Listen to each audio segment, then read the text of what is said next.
வணக்கம் நண்பர்களே. இன்றைக்கு என்னுடைய சமையல் அறையில் எங்கள் அப்பாவுடைய சமையல் அவர் சொல்ல சொல்ல நான் செஞ்சது. இது பூண்டு மிளகு சாதம் எப்படி செய்கிறதுன்னு செய்து காட்டுறேன், வாங்க பார்க்கலாம். ஒரு பாத்திரத்தில் சாதம் எடுத்துக்கோங்க. இது நான் 2 கப்பு அரிசி சோனா மசூரி அரிசி வேக வச்சு சாதம் எடுத்துருக்கிறேன்.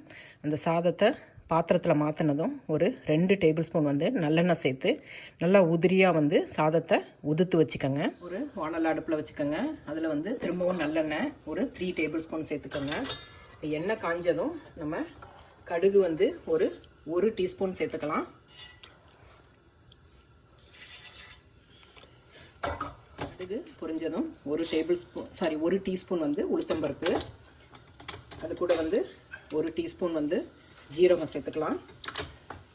1 டேபிள் ஸ்பூன் கடலை பருப்பு சேர்த்துக்கோங்க. பருப்பு வறுபட்டதும் கருவேப்பிள்ளையும் முந்திரியும் சேர்த்துக்கோங்க. முந்திரி உங்களுக்கு தேவையான அளவு சேர்த்துக்கோங்க.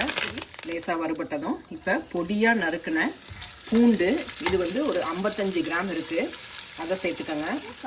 பூண்டு வறுபட்டதும் இப்போ பொடியாக நறுக்கின வெங்காயம், இது 200 கிராம் இருக்குது, இதையும் சேர்த்துக்கோங்க. காய் வேகிறதுக்கு வெங்காயம் பூண்டு இதெல்லாம் வேகிறதுக்கு முதல்ல ஒரு டீஸ்பூன் உப்பு சேர்த்துக்கோங்க. இதை இன்னும் நல்லா பொடியாக நறுக்கிக்கோங்க, இப்போ சீக்கிரமாக வதங்கிடும். இப்போ நம்ம சாதத்தை சேர்க்க போகிறோம்.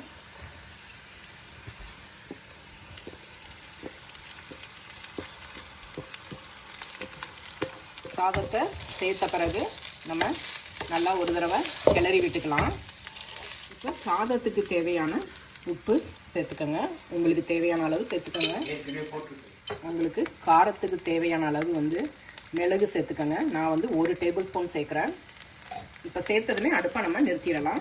இன்னொரு ஒரு 1/2 table spoon, so 1.5 table spoon மிளகு பொடி சேர்த்துருக்கேன். இது அப்பா நேற்று அவர் சொல்ல நான் செஞ்சேன். ஒரே ஒரு கப்பு சாதம் போட்டு நான் செஞ்சேன்.